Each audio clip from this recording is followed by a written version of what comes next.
This is the Dungeon Master's Handbook.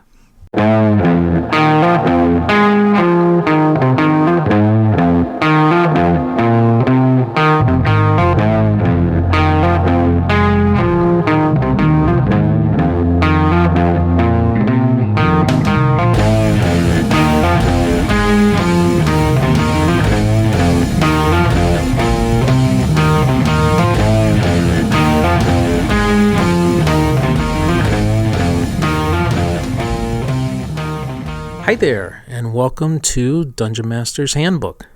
I'm Michael, also known as Chicago Wiz, and I want to welcome you to my very first podcasting episode.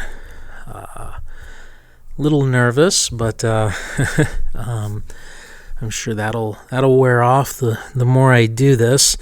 This podcast, as I explained in episode 0, is going to be about tips and tricks and things that I've learned from being an old school dungeon master and playing D&D for a few years now, since my childhood in the late 70s, and just kind of a way of talking about the things that are near and dear to my heart. And for my first podcast, I'm going to actually not talk about my campaign, but talk about how I came up with a fun con game in a flash. I had a game scheduled at Gamehole Con, which just happened in early November in Madison, Wisconsin. And it was going to be my very first zombie apocalypse game that I'd ever done.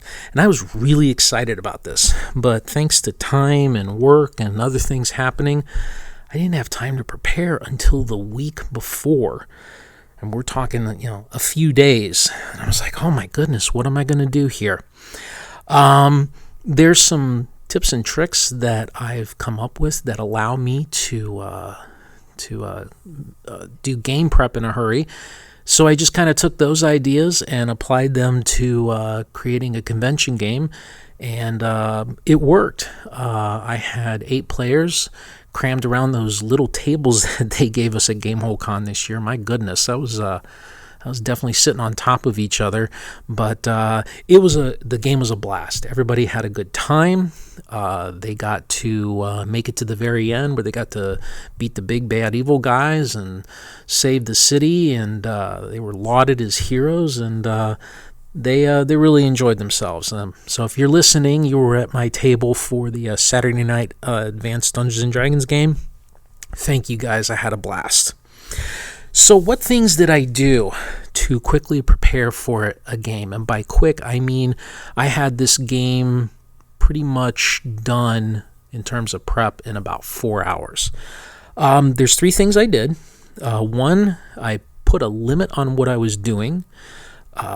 2, I gave a small set of choices to the players to influence the game and what they were going to do in it. And 3, I really adapted the game to be able to reuse content between those choices. And as I said, this allowed me to get prep done pretty quickly. So let me go through those.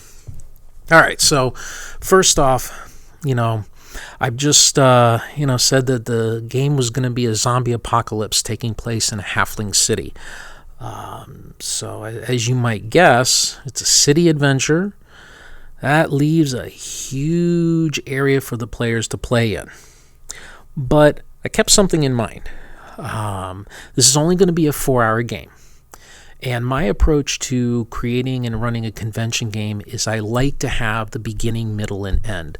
I personally like having a convention game and playing in convention games where you feel like, I made it to the end. I did something. I achieved something. I finished the mission. I got the thing. I killed the bad guy. That's always a fun thing to have happen. Can't always happen, but I like it when a DM shows that they put some effort into it, into having a conclusion for us, and I like it as a DM to provide the opportunity for the players to get to that conclusion within a realistic time, because I only got 4 hours.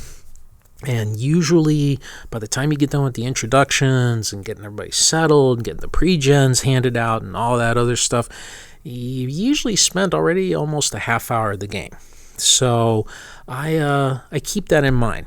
I give myself about an hour for the introduction, the first battle, to get that out of the way and to get the players really rolling. I do like to start in media res. I like to have the players drop right into whatever they're doing. In this case, for my zombie apocalypse, they were going to be at Ye Old Tavern, and the zombies coming through the windows and doors right away. So I was just going to get them to hop right in and get to taking care of zombies. Figure about an hour for the finale, the big bad evil guy, They're going to have to come up with their plan of what are they going to do, how are they going to handle this, yada, yada, yada, and then to actually adjudicate the combat. So that leaves me about 2 hours of content to write for. Now, right away, I've made this really easy. I have one battle to plan for the beginning, one battle to plan for the end. That's already half my game there, roughly. So now all I got to do is come up with 2 hours worth of stuff. And to do that, I'm going to have the players make a choice. Now, more so in a convention game than a regular campaign game, I am going to somewhat railroad the players. Not to where I'm going to force them to take my choices, but I'm going to present them with 3 very obvious doors for them to walk through. And I'm going to have that 4th idea in my back pocket. We'll talk about that in a minute. That does 2 things. One, it does give them the illusion that this is an open game. In my zombie apocalypse, the 3 choices were going to be 3 NPCs that were going to have very different ways of dealing with this apocalypse. The smuggler, he wants to get out of the city. Come with me and I'll take you to my ship. He wants to get out and he's going to go through the sewers. Then there's the elven sailor who also wants to get to his ship, but he's going to head through one part of town. And then there's the militia sergeant who wants to get back to the militia headquarters and try and help with the response and saving the city. 3 very distinct choices. Also had in my back pocket that there might be a 4th choice. The players decide to do none of these, which is a choice in and of itself. They're going to go on their own. And so I had to think about what I was going to do there. But by limiting that frame of where they're going to go and what they're going to do, it makes it quicker for me to prep, gives me more concrete things to work with. And also, when you get to game time, the players generally want to get to playing. Unless you're doing a dungeon crawl or something like that, that's pretty easy to have a limited scope. Which exit of the room are you going to take? In something like what I was doing with a zombie apocalypse in a city, sky's the limit. You can stay where you're at. You can go find a fortified area and stay there. You could try to get out of the city. You could try to help the city. You could try to loot the city, but rather than having the players lock up and spend an hour, we could do this, or we could do that, or we could do that, I wanted to present them with choices right away and get them into the middle part of the game. So that's what it did. And what's kind of nice is most of the time people in convention games, vast majority of the time I'd say, they go along with this. They get it. You know what? You've only got so much time in a game. At this convention, you got 4 hours to get something done. Hey, here's an obvious hook. Let's go get something done. So, 3 choices. I had the 4th one in my pocket of that if they decided not to do anything, what was going to happen while they were looting the place or trying to hole up. And we'll talk about reusing content in a minute. So, limited what I'm doing, given a small set of choices. Now I've got to come up with content for each of these choices. First thing I did was I grabbed a city map, a coastal city map off of the internet. I raided my usual spot, which is Dyson Logos's maps. If you haven't downloaded any of Dyson Logos's maps, DYSONLOGOS into your favorite search engine, and you'll quickly see what I mean. This man is a map machine. He's got a wonderful Patreon, which I thoroughly encourage you to support. He puts out great stuff. And in this case, he saved me because he had a great map which reflected the kind of city I wanted, with a lot of blocks and a couple of central locations for people to head to. And so I grabbed that sucker, and that's what I started from.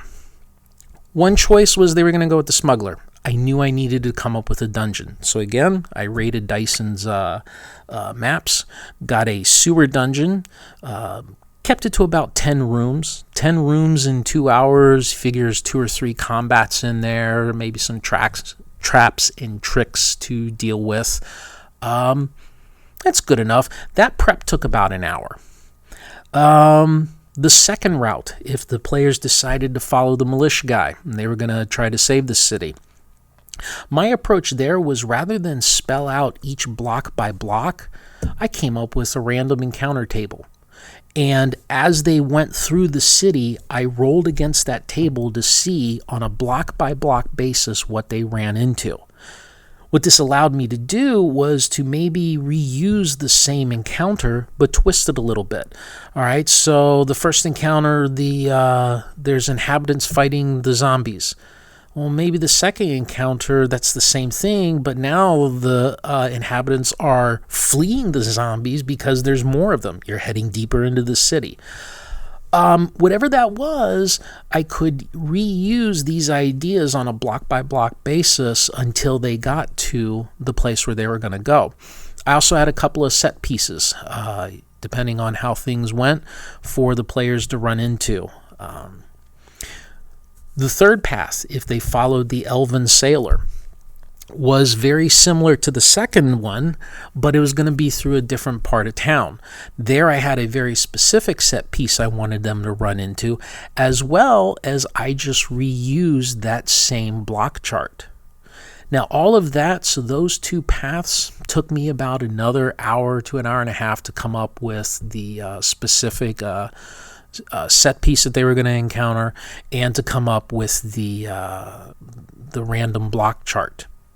And the nice thing is that then, for my backup plan, if they didn't do anything at all, I had all of these pieces waiting for me. You know, if the players had decided to not follow any of the NPCs were going to take off. Bye, see ya. And the players were going to be stuck wherever they were. And I was going to have the city, slowly getting worse and worse shape. Fires are creeping closer. Well, now the building next to you is burst aflame. Well, now your building is on fire. What are you guys going to do? So, and I could reuse that random block chart. If they wanted to go down in the sewers, well, I had everything already. Maybe I'm going to have to tweak the encounters a little bit since they're not with the smuggler anymore, but I could still reuse what I had. By the time I was done with all of that prep, I was done in about 4 to 5 hours, and that was enough content for 4 hours of play. I came up with the initial battle.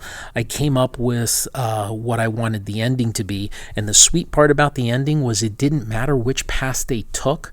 They were going to have roughly the same final encounter, which was they were going to encounter a whole army of crabmen and the Crab King. If they stayed in the city, they would encounter them at the docks. If they fled to a ship, well, those crabmen were attacking the ship that they ended up on. And the cool thing is the players didn't know that everything was going to be the same. I wasn't running a standard module like Tomb of Horrors that everybody's read 100 times and knows what the outcomes are. They don't know that I have these various pieces, and I'm just shuffling them around to reuse them at the end. So, 4 to 5 hours, I got a great game, and it went wonderfully. A couple of other tips that help me to prepare quickly. I purposefully keep the game simple. So things like the combat rules, I streamline the combat. Things like, because I'm running old school Advanced Dungeons and Dragons, there's not as many of the ability and skill checks that you might have in later versions. And even if I was playing a later version, I would probably just take those out and just say yes or no. There's nothing like having planned a game and then the players keep failing on a check to stop everything. Well, you know what? In this case, yes. You see the thing, you find the thing, you encounter the thing, let's move on. Another thing for at least running the game quickly is I make the intros real quick. As much as I love my campaign world and I would talk to you for hours about it, at a convention game, the players just don't care. Show me the thing. I want to beat up on the thing. Let's get the thing done. Okay, good enough. I let my world come out and play and in flavor. The players that come in and expect, say, for instance, my elves to be, forest-loving, dainty creatures, quickly find out that the elves in my world are sailors, hardy as hell, and can drink you under a table. They're also surprised to find out that there are no moons in my world and that the dwarves have all disappeared. But I don't explain that to them in the beginning. I let them figure that out. Okay, we'll go outside. We're looking around. What do we see in the moonlight? There's no moon. Oh. I like doing that kind of stuff. Save yourself the time at the beginning. Get them into the adventure as fast as you can. They'll figure it out as they go along.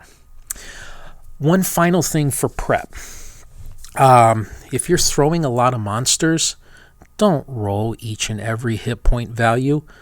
I know the mean of each cluster of dice. So 1d8 is going to be 4 hit points. 2d8 is going to be 9 hit points. 3d8 is going to be 13 or 14 hit points. And I just write that down because that allows me to tweak it as I go along. I don't need every monster's hit points figured out to be able to throw 20 monsters against the characters. Oh, you hit him 2 times? He's looking pretty tough. You'll need to hit him another time. That kind of thing. And here again, in the convention game, the idea, you challenge the players, you make them fight for their lives, but you don't have to prepare every single detail like that. Get the general gist of it and let it come out during the gameplay. There are sometimes I don't even have the hit points of the monsters in the game. I just kind of have it in my head, oh, you're a real badass fighter. Yeah, you could probably kick him in 2 shots. And so when he hits him twice, boom, he's dead. Move on to the next one. That kind of thing. And that really helps speed up my prep. Let's see. That's about all I wanted to cover this episode. Just to recap again, the 3 things that I do to quickly prepare for a convention game is I limit what I'm doing based on the time, based on knowledge of having an introduction and an ending. Helps me to kind of feel better and not have to worry about, how much I have to prepare. It won't make me over-prepare. Second thing I do is I give the players a small set of choices of how to proceed through the game. I find that 3 is a great number to do that with, plus having a 4th choice in my back pocket just in case they decide to do none of the above. And here again, it helps me to limit the scope of how much I need to prepare. And thirdly, reuse your content between those choices and between the various parts of your game. The players aren't going to know that this encounter you had thought about putting over here, but instead you're going to use it over here, or you were going to use it no matter what they did. It'll help you to kind of plug things together, and if you're running out of time, it helps you to reuse stuff and not have to worry about inventing everything. All right, that's about it. Thank you very much for giving me a listen. I really appreciate it. Hope you enjoyed what you heard. Let me know in a comment wherever you downloaded this podcast, whether it was on SoundCloud or iTunes or on the web somewhere. Next episode, we are going to talk about starting an old school sandbox campaign. Say that 3 times fast. How I've done it and how you can do it very quickly as well. Please be sure to subscribe and listen to future podcasts, and please do leave me a review and share this with your friends. I'd really love it if this thing could take off, and we could have a lot more episodes of sharing how to run old school campaigns. All right, that's it. Thanks, and until next time, game on.